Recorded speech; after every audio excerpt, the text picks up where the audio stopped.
Robert. I'm Ariana with Fresh Pair of Eyes. Ariana, how are you? I'm great. How are you? I'm very well indeed. Awesome. So, do you remember where you were during when Hurricane Katrina hit and how you were feeling? Yes, I was in California, right here in California, and I watched on television. I remember we watched then, was only when there was three news stations, and NBC with Brian Williams. And I remember he stayed down there an extended period of time. He said he wanted to stay there after the hurricane to report on how people were dealing with the aftermath. So I remember that. And I think there's a clip of him in our film mentioning Memorial Hospital. And but I don't remember that. So those particulars of it, I remember the storm, how terrible it was, the aftermath and rebuilding New Orleans, and what an impact it had on them. But that's all that I remember of that. I don't remember the particulars particularly. For sure. And what attracted you to this project in the first place? Well, when I read the script, it was wonderful. And I only saw actually the scenes that I would be in. And it was very well written, and I loved the character. I wanted to be a doctor a long time ago when I was in college. Excuse me. And Dr. Baltz was, I would say, would be the kind of doctor I wanted to be. So it was easy for me to fall into those shoes, and I enjoyed every minute of it. For sure. And how did you prepare for the role? Well, I spoke to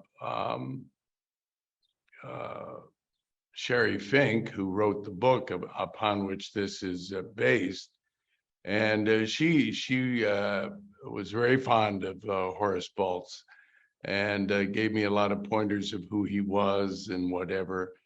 And I told her I hoped I would bring a likeness to him, but realized I was going to give him his essence. I couldn't be him, obviously. And this is not we're not doing a documentary here. This is a dramatization of those events based on her book. So she was fine with that. And from what I understand, she was very pleased with my performance, which to me, it's sort of getting the blessing of the high holy person there. And I was, so I was very pleased that in my, and I also spoke with, the director and producers who were the creators of this, went over it with them and said, is this, do you feel this is the right direction? And they were happy with it. So that's how I approached it and modeled my character. For sure. And how would you describe Dr. Bolt's mindset while in the hospital? Because everyone is reacting very, very differently while in the hospital. Well, he'd been there many times, and he says once in in one scene where he's talking to Vera when she first walks into the hospital that I've been through dozens of these things, and because they also, to remember, at any given time, the hospital operating under normal circumstances had about 600 people in the hospital. There are 200 patients and then staff and everything. But they invited the community, if they felt safer coming here to the hospital, they were worried about being flooded out of their home, and they could bring their uh, dogs and cats and parrots or any of their pets. So there was a population at that hospital of about 2,000 people instead of 600. So it changes the dynamics dramatically.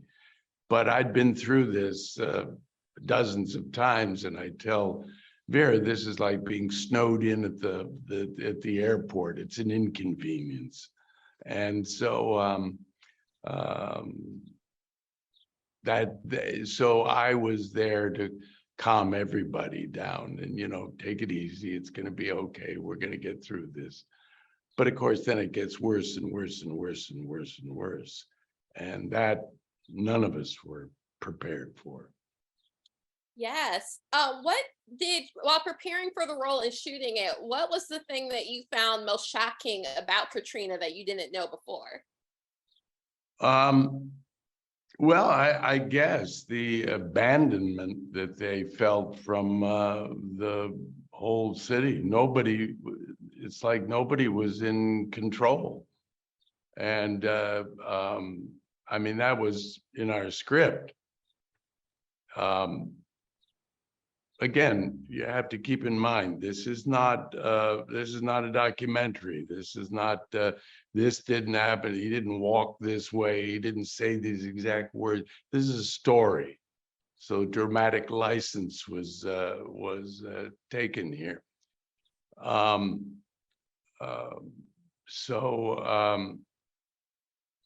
But I guess that's the biggest thing that I would say, that how, you ask for help and there's none there. There's none there. There's nobody in charge. What was the most challenging scene to shoot? Well, I had some long monologues that they didn't use actually in the show, but for various reasons. And I don't think it was because I did them badly or anything, but those were the most challenging for me to bring it, and some of it is in there. But I would say those things,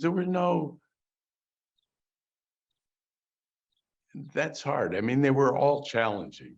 Let me say that they were all challenging because you want to get it right.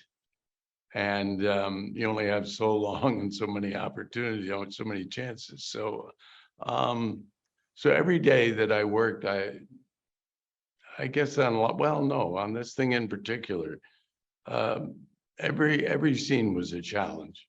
I hate that sort of washes out your question, but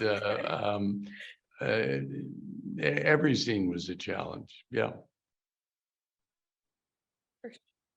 And how, like, shooting the show that was set 17 years ago, but seeing, as you had mentioned before, the abandonment still kind of happening by people in charge with COVID, for example, the Uvalde shooting, and how often, including people of color, are often kind of ignored and thrown to the side during these intense, tragic situations.